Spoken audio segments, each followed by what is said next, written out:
This is episode 35 of Adventures in Supply Chain podcast. We are pleased to present the Data and Tech and Supply Chain video series with guest Gary Conerly. This episode is sponsored by USM Supply Chain. USM stands for Unstoppable, Scalable, Mindful Supply Chain. Check us out at usmsupplychain.com to scale up your profits together with your supply chain. Our guest, Gary Conerly, has over 2 decades of experience in the relocation and global mobility industry. Gary is a frequent speaker on various employee mobility topics at regional SHRM and relocation conferences. Having lived on assignment in Latin America for 10 years, Gary is very familiar with the challenges faced by both expatriates and their employers. He is fluent in Spanish and has a broad range of expertise in the relocation and global mobility industry. Gary attributes his success in business to a direct result of his sincere desire to help corporations achieve their goals while maintaining complete visibility and control over all related costs. In this episode, we talk about the following.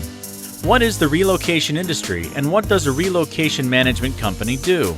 Is this still a relevant topic post-COVID? What goals is an HR department seeking to accomplish by hiring a relocation management company? What are some of the challenges a procurement and HR team face when sourcing relocation management services? What are the benefits that an audit can bring? And now with you, your host, Marcia, and her amazing guest, Gary Conerly. Good morning, Gary. A pleasure to have you. Thank you for joining us today. Good morning, Marcia. Thank you for having me. It's nice to see you again after so many years. We've known each other for quite some time. Yes, I know, like over 10 years. Over 10 years, that's right. So it's a pleasure that you are here on the show. Thank you for having me. I know the great accomplishment and what you do, but could you please give a brief introduction about yourself? Of course. So once again, thank you for having me here. My name is Gary Conerly. I am the Director of Relocation Advisement for Home Services Relocation. Home Services Relocation is part of a larger company called Home Services of America. We are headquartered in Minneapolis. We're the largest real estate and relocation company in the US, and we are wholly owned by Berkshire Hathaway. Wow, great, Gary. I'm sure we are going to learn in this episode. To start, because there are people or companies that are not very familiar with the relocation industry. So what does a relocation company, a relocation management company does? Relocation companies are hired by both large and small companies to help them move talent. So this could be someone who has just been hired, a new hire who's filling an empty position. It could be a promotion, someone who's been with the company for a while. They've grown with the company and now they're receiving new and additional responsibilities, but it requires the company to move them to another state or perhaps another country. It could be as simple as a college new hire, someone that's just been recruited right out of college, and the company wants to provide assistance in getting the employee from whatever their home is to the location where they're going to work.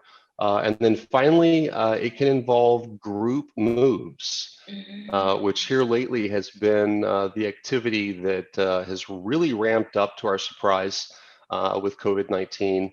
And that's when a company, a CEO, a board decides they're going to move their company. They're literally going to move their headquarters from one state to another. So that's the relocation industry. It's the idea of helping a corporation with the logistics of moving their talent from one city to another. So we help them sell their home. We get involved in moving their household goods. We help them find and buy a home and then obtain a mortgage. And you'd be amazed how many other little things, how many other little services come with what you would think would be kind of simple, right? We're just going to move, right? So that's easy, right? Well, it's not quite as simple as we often think it can be. So that's the industry. Yes, and I can imagine that because I know that is one of the most stressful situations, right, for one person. So I can imagine when there are many employees in the same situation, or even a company, right? So it's more complex. And based on what you were explaining, how did COVID impact the relocation industry? Because in one moment, all of us were working from home. Now it's different, coming back to the office. So what is the impact that you see that has happened? And also, what do you see for the future? Mm-hmm. COVID-19, like many other industries, it has had an impact on our industry. It has changed our industry. I vividly remember April of 2020, when, in essence, the economy somewhat came to a stop, and that included ours. All of our clients, many companies out there decided they were just going to freeze, Yes. just going to stop moving employees. And I would be lying if I said that we weren't a little nervous as to what the future might hold. But to our surprise, things did pick back up. As the economy has started to come back now, more and more companies are again hiring. The competition for talent is quite intense, Marcia, especially in certain industries. There are certain industries that are looking for specific engineers, for people with a specific skill set, or specific language capabilities, and they find that they can't hire that person locally. And when they run out of options searching for talent to recruit someone locally, then they feel they have to expand the search nationwide, and that it ends up resulting in finding a great employee, but someone who happens to be across the country. And so suddenly now they have a need for help relocating an employee. But you asked about COVID. So COVID has definitely changed relocation. More and more, we're finding employees who decide that it's not the company wanting to move an employee, it's the employee who decides for their own personal life choice, quality of life reasons, that the employee wants to move. So I won't get into any specifics, of course, but we had a client who is out of the Manhattan area who came to us and said that a number of their employees had decided that they did not want to live in Manhattan anymore. They were looking at Denver, they were looking at Austin, they were looking at Nashville, which are some cities that are experiencing tremendous growth, have lower taxes and lower cost of living. But in that instance, it's the employee who wants to move, not the company. So the company is faced with a dilemma. They want to help the employee, but this is not a company-sponsored activities, so they're not going to really pay for those expenses. So I've actually been asked by a regional SHRM organization. SHRM is the Society for Human Resources Management. They've asked me to put together an overview of how can a company help an employee when they don't have a budget for paying for relocation expenses. And that's coming up in June, and I digress, but it's a really hot topic right now because there are so many people that want to move for their own personal life reasons, right? But the great news is we are seeing corporate activity definitely bounce back, and every company is looking to watch their bottom line. They're all looking for ways to save money. And with my past work as an auditor, in the relocation space, that puts me in a unique position where I can help a company really understand what they're paying for relocation services. And I think that's what led to the idea of you and I having this conversation today, because most procurement professionals don't understand how to purchase or how to buy relocation. So let's talk about that for a little bit. I think your audience might be interested in that. Yes, right? Yes, exactly. Because I know that you work with HR, and maybe you can talk a little bit about which goals or what HR can expect expect from a relocation company, and also about procurement, because it's an important decision, and so what they need to be looking at, what they should be aware of. That would be great, Gary. Absolutely. So you are correct. Relocation is a benefit, and all benefits are managed typically by human resources or by talent management. And so when HR reaches out to an organization like ours, there are usually three goals that they're looking to accomplish. Number one, relocating is stressful. It can be very stressful on a family where perhaps the employee and their partner both work. And now how do you deal with a situation where the employee is moving for a job and yet their partner has a job locally? That's an interesting dilemma. What if the couple has children? So now we're dealing with the fact that they have schooling needs locally. How are they going to find the right school for their children's destination?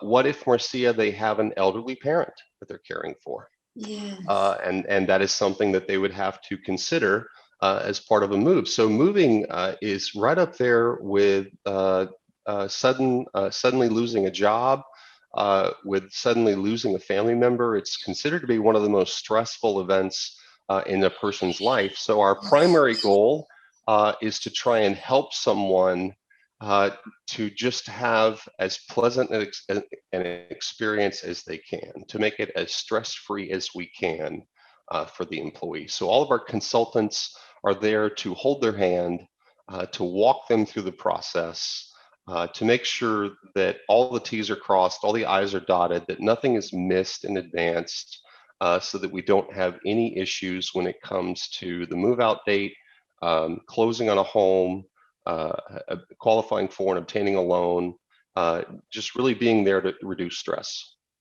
Number two, moving benefits are taxable. So when a company pays to move an employee, the IRS views that benefit as income, meaning the employee will owe federal, state, and FICA taxes on that benefit, and that can be significant. A move can, the average cost of a move right now, Marcia, in the U.S. is right around $10,000. But when you think about federal tax, state tax, and FICA tax, as an employee, your mind just doesn't immediately think, well, wait on, when I do my taxes, April 15th of next year, I might owe $4,000. I might owe $4,000. So how do we deal with that? How do we manage that? So we're there to help take advantage of any tax protected processes, which there are. The IRS has approved one tax protected process specifically for homeowners. And also then to ensure that we are tracking and reporting on all expenses for the company's payroll department, because we have to make certain that the employee's W-2 is accurate at year end. So that's number two, taxes.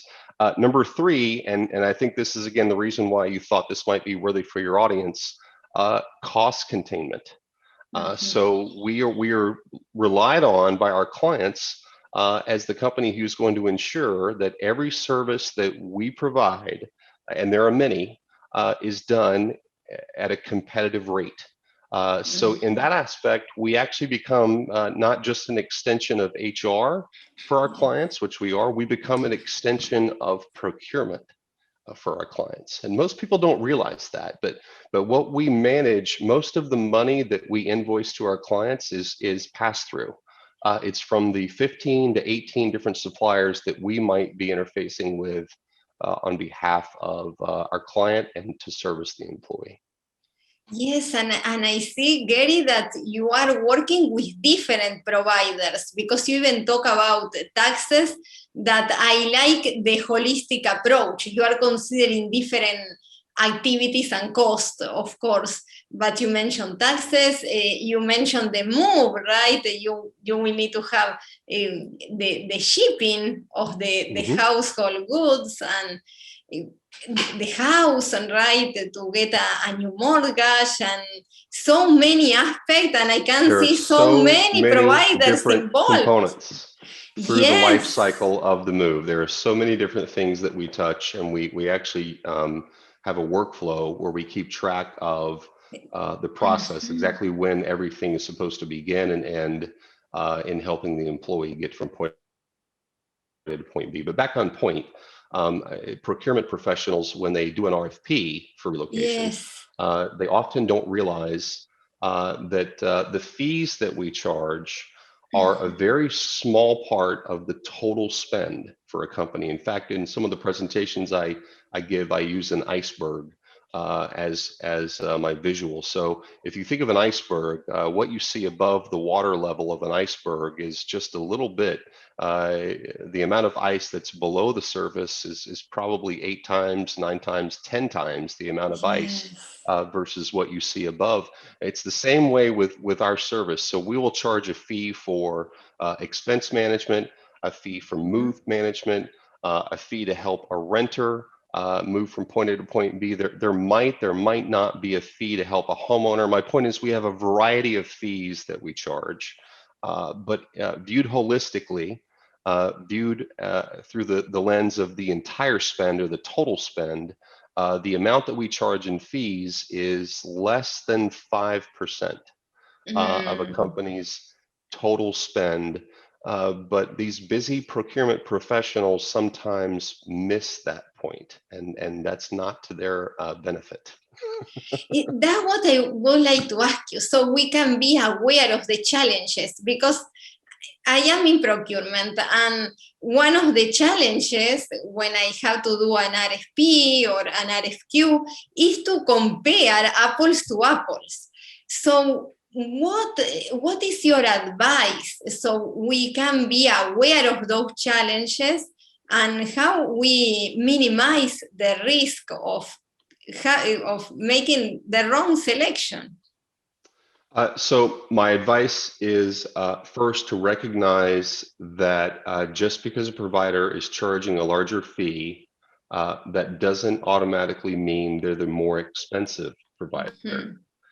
Most relocation companies generate revenue not through fees, but they generate revenue by receiving a rebate from the provider that they have contracted with on behalf of their clients. So let's use moving as an example, because moving is one of the more expensive components of the process. Yes. So there are a few ways that this can be done. And again, this is all from the years that I've spent doing audits, Marcia, Yes. helping companies really take a deep dive as to where their money was going. But the way that relocation companies traditionally make money is that they'll negotiate one rate with their provider at a certain discount, but then they will not give that full discount to the customer. They give the customer a different discount. And so the money that they make is in the spread that they have between the rate that they have negotiated with a moving company, for example, and then the rate that they provide to their client. So in the audit work that I have done, what I've found is that on average, and these are through dozens of audits, what I've found is that the average delta, or the average distance between what a relocation company has negotiated with their moving providers and then what they're invoicing to their client is about $850. So the money that they're making in that process is about $850. But the way they present it to procurement is that there's no fee. And so it's almost the joke of the free lunch. I mean, you remember the days back when you would think, come on into the restaurant and we're going to provide a free lunch. But and then beers are $8. So they want to get you into the restaurant for their free lunch, knowing that you're probably going to condone drinking during the day.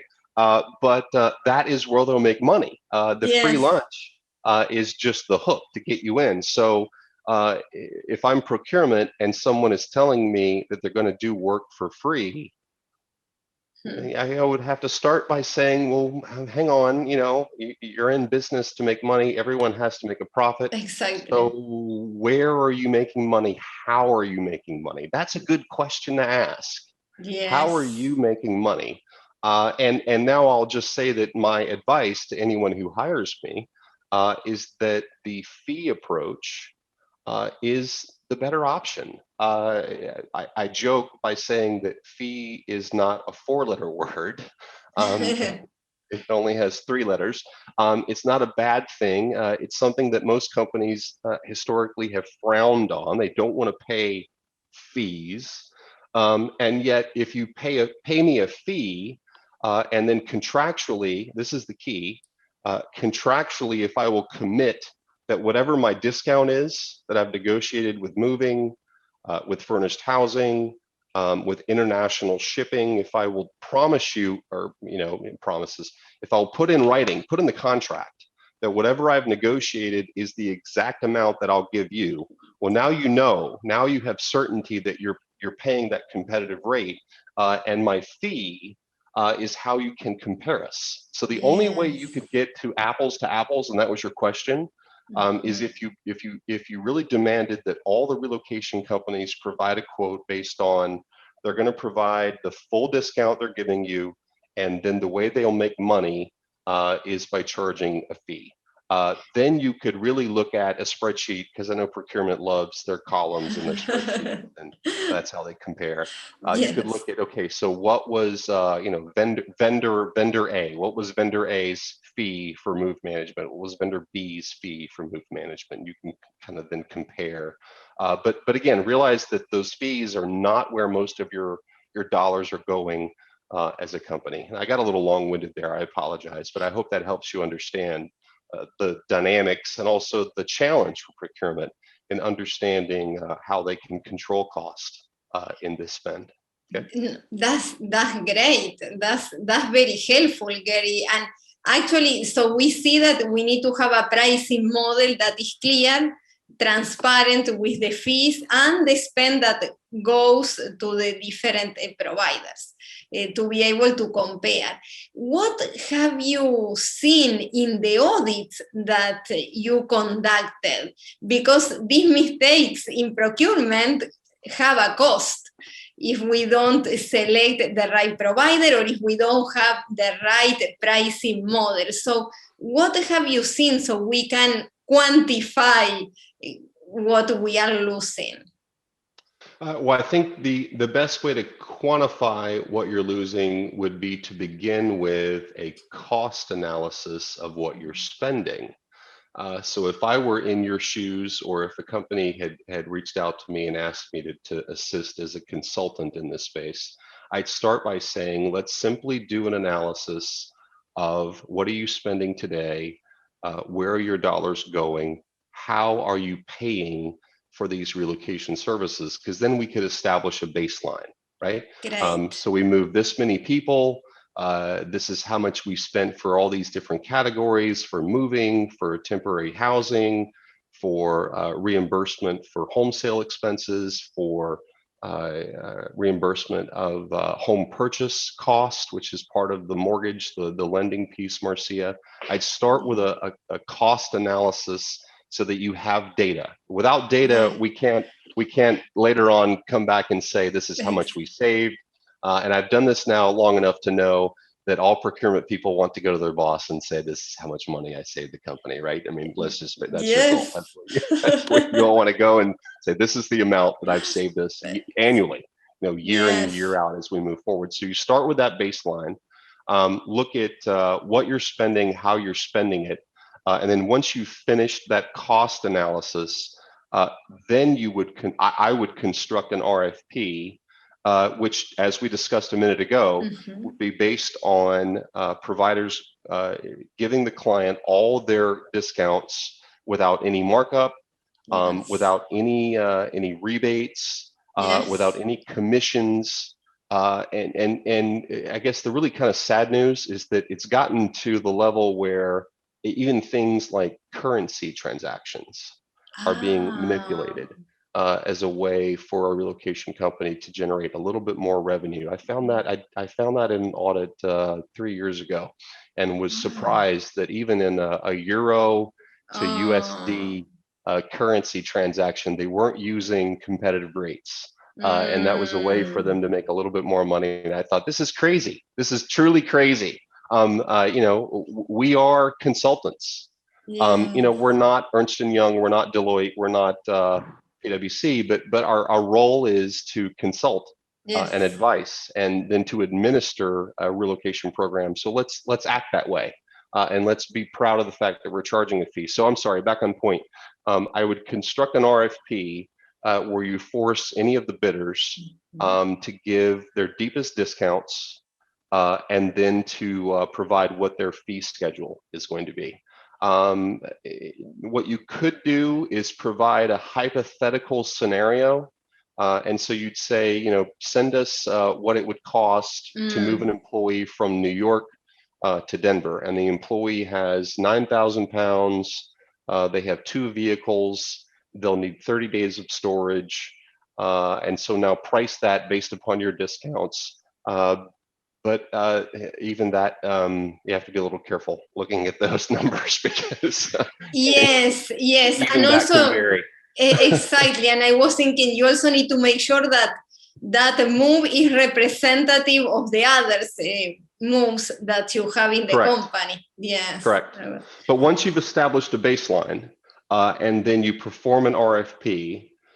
And you have, in essence, then a prediction of how much the company can save, and this is something that that we routinely do, that many relocation companies will routinely do, is to help an organization view what are we spending, and then if we made the following changes to how we're spending this money, what would our savings be? We just finished a cost analysis for a company in the Northwest. I'll protect names because we do sign non-disclosure agreements with everybody that we do business with. But based upon, they gave us 4 years of data. So based upon the past 4 years of data, this company moved 80 employees a year. Half of that were lump sums. So really we're really only talking, Marcia, about 40 moves, okay? Yes. But when we looked at how they were spending their money, when we looked at where the money was going, we found they could save $200,000 a year if they would make a few changes, and go out to bid and do an RFP, and then hire a relocation company, or just renegotiate with their current relocation company. Based upon better spending practices, and they were surprised. I'll be honest, we were a little surprised too, because with only 40 moves, $220,000 was a significant amount of money. Yes. And I know procurement's looking for saving millions here, millions there. And don't get me wrong, I've done audits where we found savings in the millions. I mean, the more people you move, the more money you spend. The more chance you'll have to find greater and greater savings. But I hope I answered your question, that I would start with a cost analysis, and then from there proceed to an RFP, because you have to have a baseline to measure what your savings are going to be, right? Great, Gary, very clear. And do you have any final thoughts? I think this topic is so relevant, because many companies will have this need for relocation, because one of the key challenges is the shortage of workers, of talent. So they will need to be looking at different states where they can get that talent. So any final thoughts in these times? So yes, so my first thought that immediately comes to mind, and this is a mistake we see every day, is to plan early. Yes. Already this year, we had a new client who came on board, and they had signed their agreement on a Thursday, and they wanted us to go ahead and relocate someone by Tuesday of the following week. That was, yes, that hang was on, fast. slow down. We need to establish policies. We need to speak with payroll.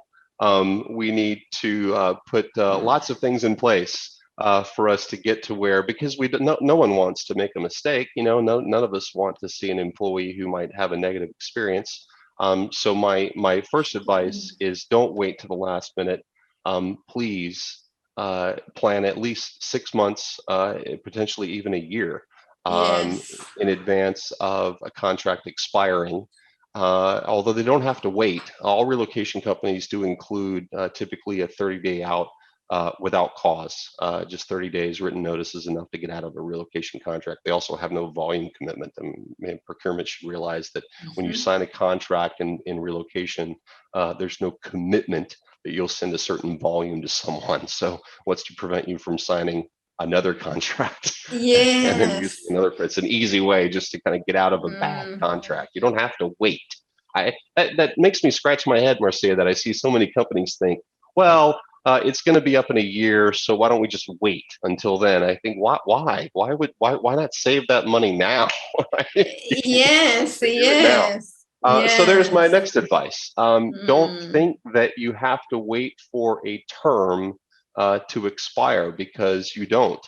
It's rather simple to get out of a relocation a service agreement, out of a contract, or to simply just stop sending orders to your current provider. And then this is a service that could be needed by a small company as equally as a large company. Yes. So even though you may only move 5 people a year, the money can still add up. And it sounds complicated, but at the end of the day, it's really not. If you know the right questions to ask, you can put yourself in a position where you can sleep well at night knowing that you're paying a competitive rate and that you've done your job, getting a good price for your company, and that HR is happy, because HR is concerned, obviously, just about the service and the experience for the employee. So if anyone has any questions for me, quite simply, they can find me on LinkedIn. So it's Gary Conerly, Conerly with one N, Conerly. And my email address is quite simply my name at homeservices.com. That would be Gary Conerly at homeservices.com, or send me a LinkedIn connection request. I'm a big fan of LinkedIn. So thank you, Marcia. Thank you very much for the invitation. I hope that this has been educational. Procurement, there is potential here for procurement to see, to measure and document annual savings for their company, to improve the service to the employee. And we didn't have time, so we haven't even gotten into this.